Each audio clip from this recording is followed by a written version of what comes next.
welcome to the December 2025 edition of Upfront REAL, brought to you by Ohio Cooperative Living Magazine and Ohio's Electric Cooperatives. I'm Karen Whitney, Director of Communications, and with me is Craig Grooms, our President and CEO. Hard to believe that December and winter is here. I mean, it's going to be cold soon. We've already had a couple cold days. We always think about, are we going to have enough electricity to stay warm throughout the winter?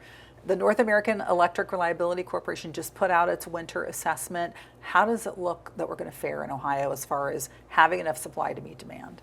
I would say overall we're in pretty good shape. The expectation is with normal winter weather, normal cold weather, there's enough generation supply to provide electricity to all consumers in the U.S. Really what they pointed out and what we all are well aware of is that when it gets severely cold, when it approaches zero or below zero and it's windy and it's snowy, that's when we start to see problems. We may get natural gas disruptions that are used as fuel for power plants. We may have freezing conditions at some power plants. So that's what we've seen in the past. Even though we have enough supply on paper to supply electricity for most consumers, it's really those severely cold periods when we have a lot of wind, snow, possibly freezing rain is where we start to have concerns. Our region of the country, which is under the PJM RTO footprint, which is the regional grid operator for Ohio, there's enough supply. And really, unless we have disruptions on the gas system, unless we have severely cold weather, we should be fine. Are there other parts of the country that are like in a worse situation than we are? Yeah, there are areas, to the west of us, the Central Plains, they have less generation reserves than we do in the PJM footprint.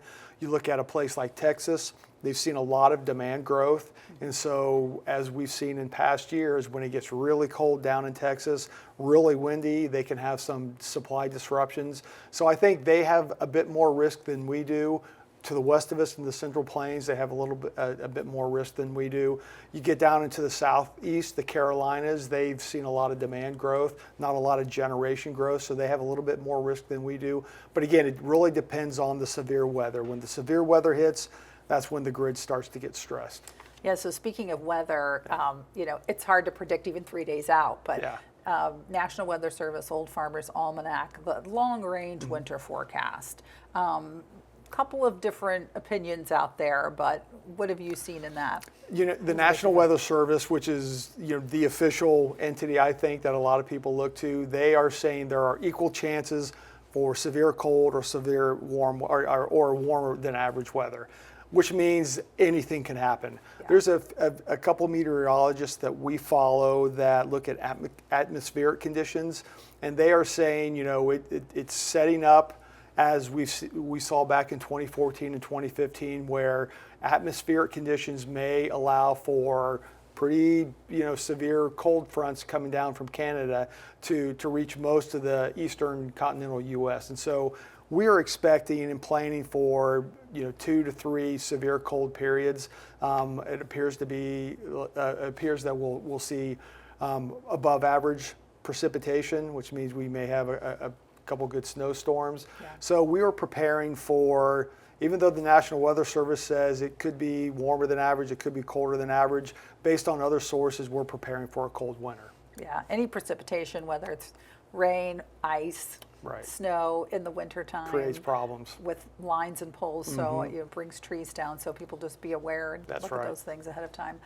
There's one other thing, though, this time of year we always like to talk about as well, and that's Operation Roundup. Yeah. It's a program, a lot of our co-ops participate in that. It's the members down there that decide to round up their bill to the nearest dollar. You love this program. Tell us why you love it. I do. Well, it just makes perfect sense. It's easy for most consumers just to round up whatever their bill is to the next dollar amount. And it doesn't seem like a lot, up to 99 cents, as little as 1 cent. But you multiply that over several thousand people and it turns into a big dollar amount. And the fact that the co-ops administer these programs, they often have a board to help allocate those funds. They can evaluate those most in need in their communities. And it just makes perfect sense. It's easy for most people to do.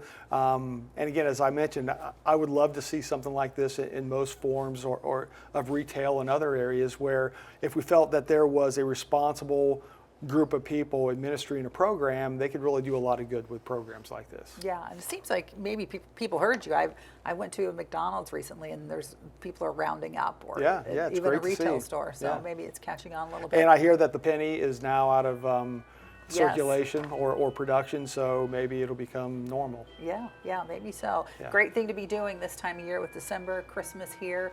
And of course, we want to wish everyone a happy holiday, and we will be seeing you next year. Thanks for watching.